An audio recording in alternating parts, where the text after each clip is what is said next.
NoDQ.com.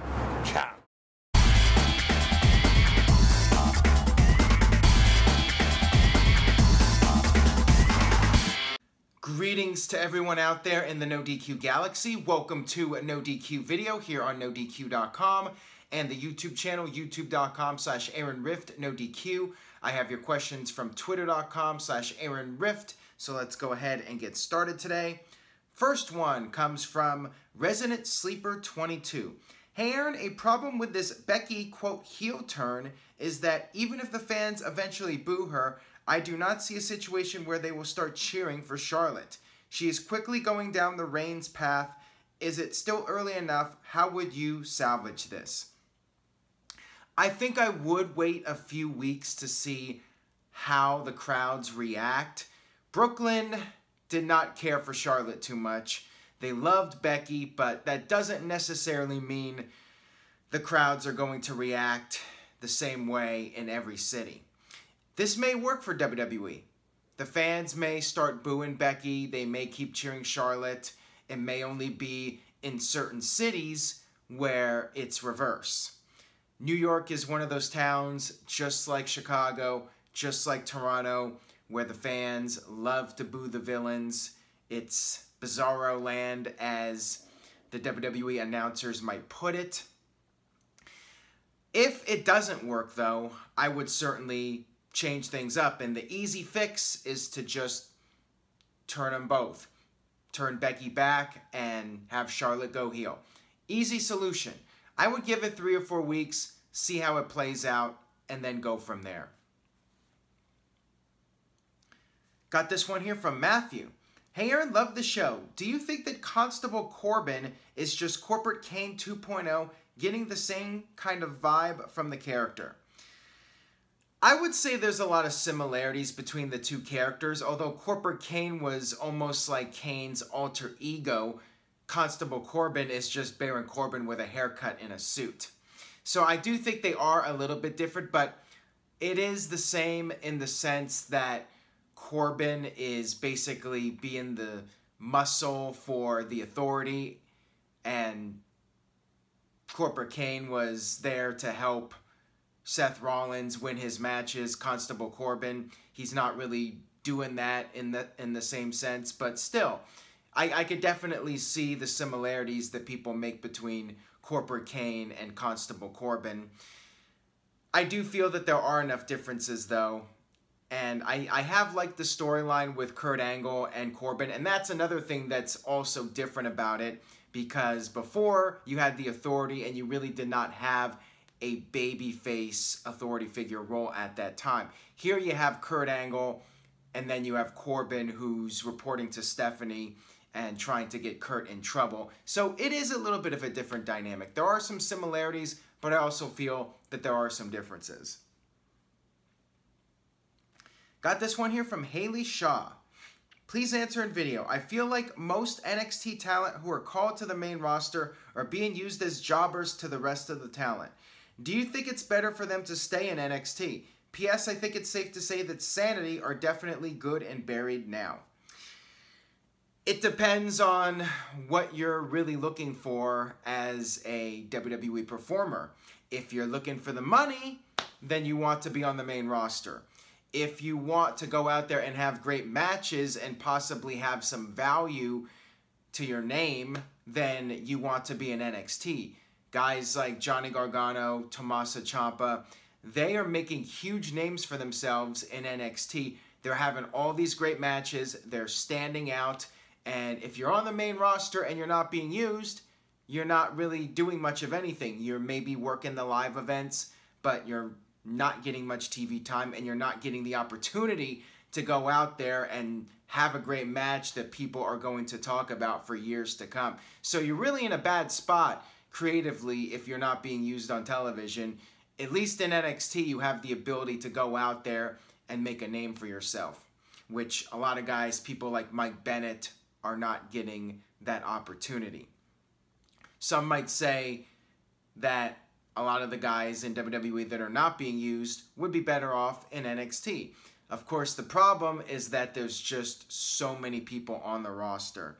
But even those guys that are not being used, they're still making more money, and sometimes it's all about just being able to make the money and preserve your body. Got this one here from Jason Bush. Why did it take so long for Cain to have a legitimate world title reign in WWE? Timing. It really just came down to timing, and I think at the time the idea was Cain was going to be feuding with The Undertaker, and there were no plans for Cain to be WWE champion. This was still back in a period when WWE would build the company around one guy, and Steve Austin was the guy, and WWE just wanted to line up challengers for Steve Austin. Cain happened to be one of those challengers, and at the time, you had the Monday Night War with WCW, and both sides were trying to win the ratings, so they would hotshot angles, and Cain's win over Austin at King of the Ring was basically done to pop a rating on Raw the next night, do the rematch, have Austin win back the title. There were never really plans for Cain to be champion because the company was building around Austin. Now, it's a bit of a different situation, and also WWE will just push whichever guy they want, and the WWE champion isn't necessarily the guy that the company is being built around anymore. So it has changed. The wrestling business has changed, and WWE in particular has changed. Got this one here from LCP. Aaron, do you think by inducting DX into the Hall of Fame, could that get China in without really acknowledging it?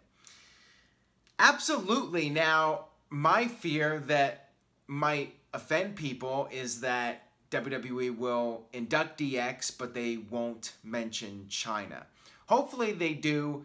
If DX goes in, hopefully everybody that was part of it gets acknowledged, and that includes China. She was a big part of the original DX, and Ravishing Rick Rude as well.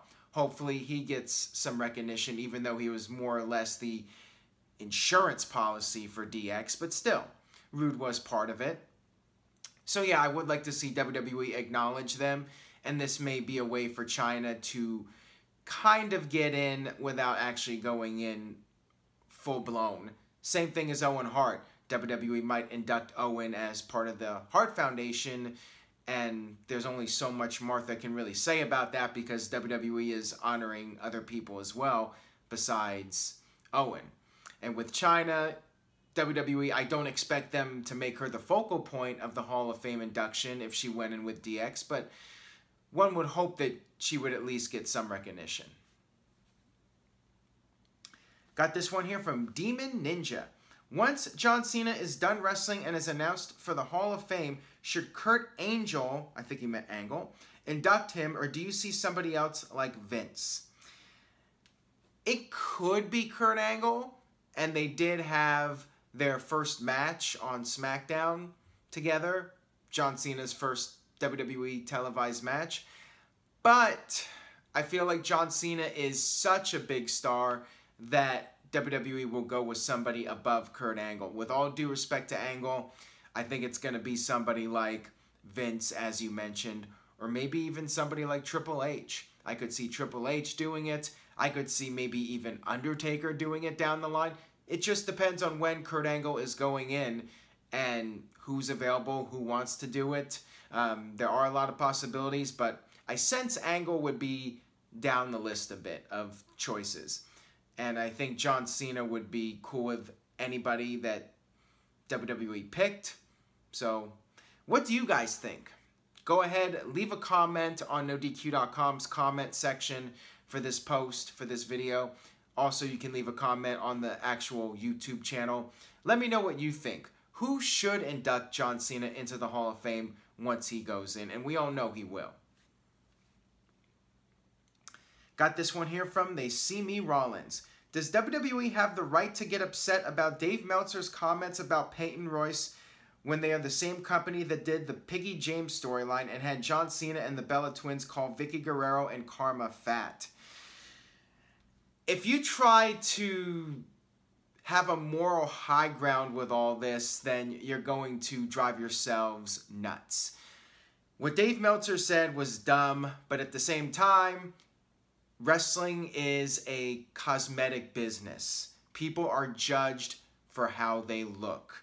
People that are on TV, they're expected to look a certain way, and it does suck. It's not really a good thing to judge people on their looks, but on WWE, it's all about having the larger-than-life presentation, looking like a superstar.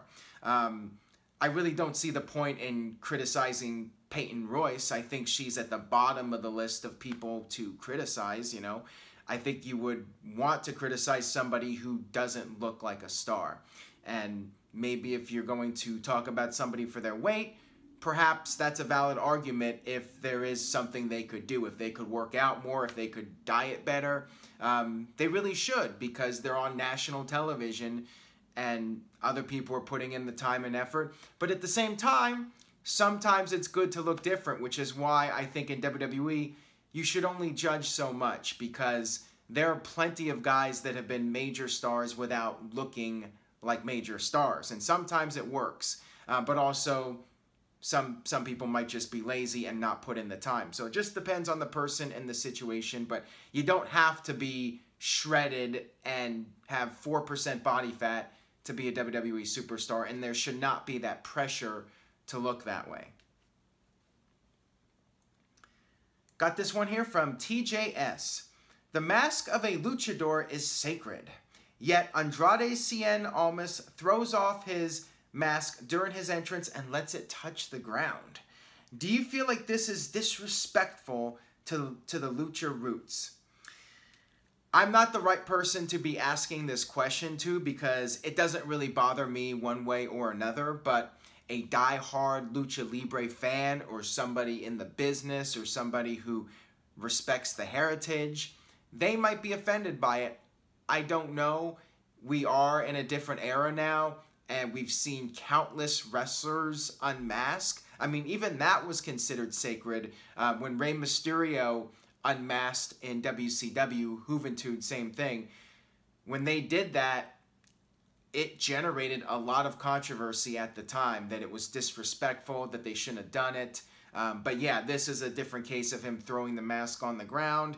I mean, like I said, doesn't bother me personally, but it might bother somebody out there. I doubt it's going to lead to any kind of controversy. I mean, quite frankly, you're the first person that has brought it up to my knowledge. I haven't seen anybody else on Twitter or Facebook bring this up at all. So, interesting question, though, TJS. Thank you for going outside the box here with a different question. Got this one here from Garrett Mills. Why doesn't WWE do the camera angles like they did for the 2008 Rumble and the 2002 Survivor Series? Is it because it was in MSG? Yeah, back in the day for those Madison Square Garden shows, WWE would have that camera angle. It's kind of old school, the way that they had the camera angle set up in Madison Square Garden. And also, you would have more seats open. The thing is, when you do the traditional set, that takes up maybe 1,000, 2,000, if not more seats. So when you do the old style way in Madison Square Garden, you can sell more tickets.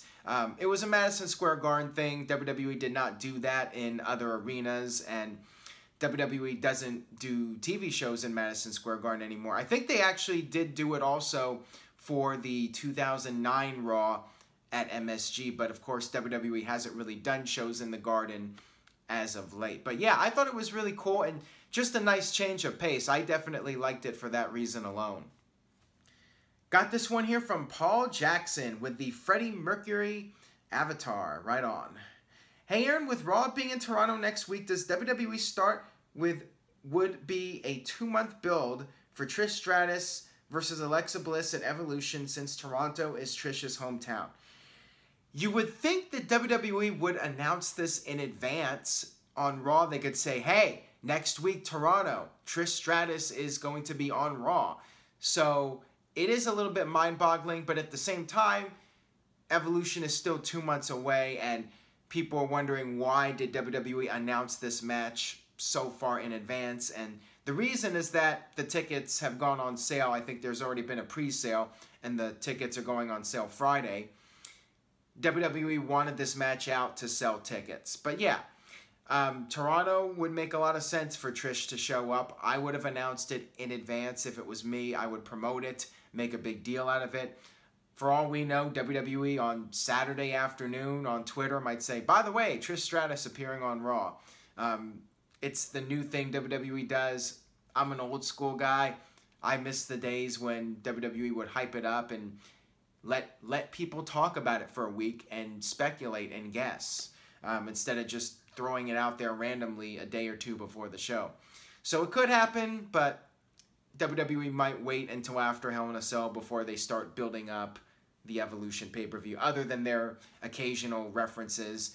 This is the groundbreaking epic pay-per-view coming up, you know, with their little commercials and whatnot. But I think WWE, for the most part, is going to focus on Hell in a Cell, and then the Super Show, and then Evolution. That'll wrap it up for this edition of No DQ Video. If you enjoyed today's video, please share it, tell a friend, and stay tuned to NoDQ.com for the very latest. Pick up a t-shirt, NoDQ.com/shirts, and I will see you guys next time.